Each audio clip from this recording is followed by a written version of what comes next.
At the peak of your career 17 పాటలు ఒకరోజు record చేసిన సందర్భాలు ఉన్నాయంటారు. అంటే 17 పాటలు అంటే అప్పుడు ట్రాక్స్ కూడా ఉండేవి కావు, ఆల్మోస్ట్ లైవ్ ఆర్కెస్ట్రాతో ఉండేవి.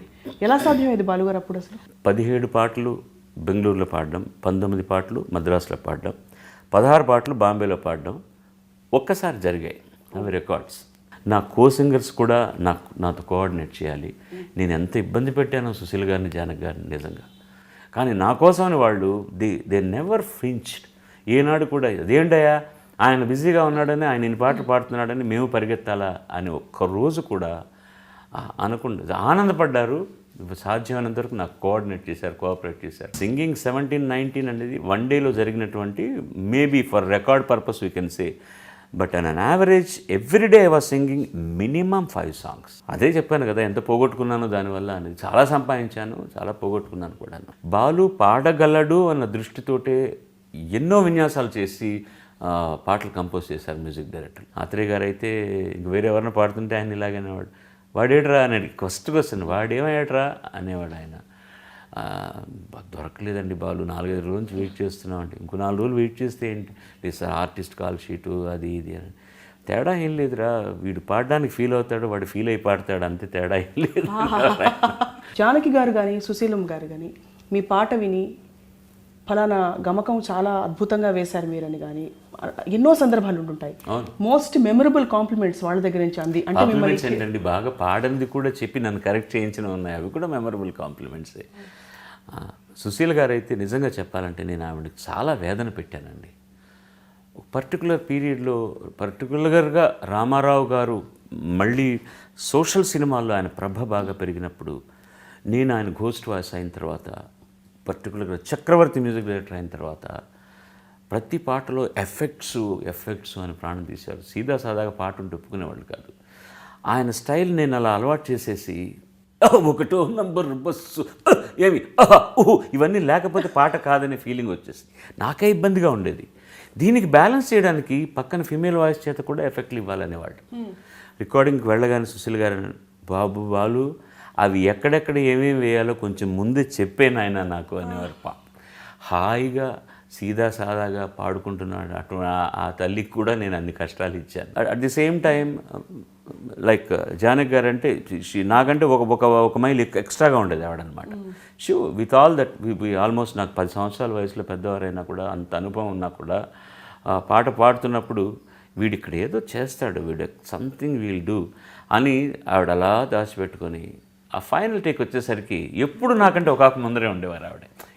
అంటే ఆ స్పర్ధ పాటను ఎంత పైకి తీసుకెళ్లేదో, it was so wonderful. Sir ఇప్పుడు కూడా మీరు తొలినాళ్ళు గుర్తు చేసుకుంటూ ఉంటారా? మీ 100% బిగినింగ్ డేస్ పాటలు వింటుంటే నాకు చాలా చికాకేస్తుంది. ఇలా పాడినా కూడా ఈ పరిశ్రమ భరించి నాకు ఎందుకు అవకాశాలు ఇచ్చింది? అది కనుక ఇవ్వకపోతే నన్ను నేను కరెక్ట్ చేసుకోవడానికి చాలా అవకాశాలు తక్కువ వచ్చేది. మీరు సుశీల్ గారు పాడుతున్నప్పుడు ఇప్పుడు చూడండి, చా వచ్చినప్పుడు ఆవిడ ఈ దవడ ఎక్కువగా మూవ్ చేస్తారు, జా అంటారు ఎక్కువగా.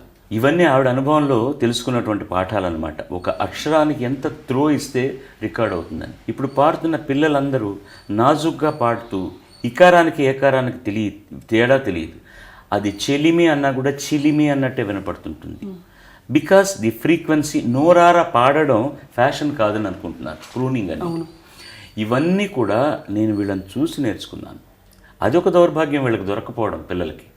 ఇప్పుడు పాడుతున్న వాళ్ళిద్దరు కొత్త వాళ్ళే, మ్యూజిక్ డైరెక్టర్ కొత్తవాడే, చెప్పేవాడు కొత్తవాడే, ఏం దొరుకుతుంది వాళ్ళకి?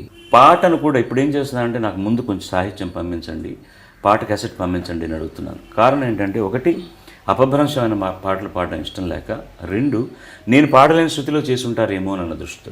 అపభ్రంశం అంటే మీ దృష్టిలో? నా దృష్టిలో గ్రామర్ తెలియకుండా మిడిమిడి జ్ఞానంతో మాటలు రాయడం అనేటటువంటి, అసలు సందర్భం లేకుండా ఎవరో పెద్దవాళ్ళు రాసిన కొన్ని పడికట్టు మాటలు పెట్టుకుని ఇరికించేయడం అనమాట. అలాగా. 2వది కావాలనే బూతు రాసుకోవడం. సుందరరామమూర్తి గారు రాసినటువంటి అన్ని బూతుపాటలు ప్రపంచంలో ఎవరు రాయలేరు. ఆయన రాసినంత అందంగా బూతుపాట ఎవరు రాయలేదు.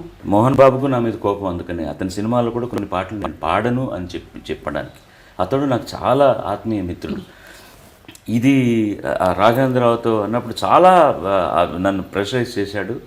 నన్ను క్షమించి రాఘవ, ఈ మాట ఉన్నందువల్ల ఈ పాట వల్ల నీ సినిమాకు చాలా అడ్వాంటేజ్ ఉందంటే తప్పకుండా నువ్వు ఉంచుకోవాలి, కానీ నేను మాత్రం పాడలేని పాట వదిలేను. చాలా కోపడ్డాడు.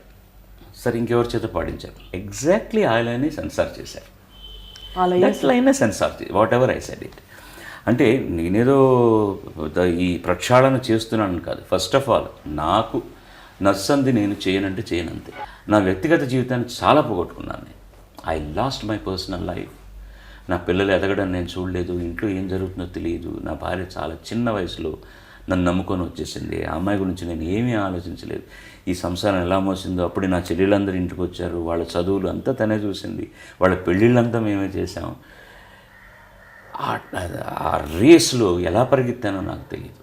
సో ప్రతి వరం పక్కనే ఒక శాపం కూడా ఉంటుందనడానికి ఇదే కారణం. సార్, ఇంకొక చాలా కీలకమైన ప్రశ్న అడిగేలోపు, తొలినాళ్లలో మీరు పాడిన ఒక పాటని మీరు ఏమైనా గుర్తు చేసుకోగలుగుతారా? నాకు చాలా పాటలు గుర్తున్నాయి. నా మొదటి పాట గుర్తుంది, రెండో పాట గుర్తుంది, ఈ మధ్య పాడిన గుర్తుండకపోవచ్చు బహుశా. అవి చాలా పాటలు గుర్తున్నాయి.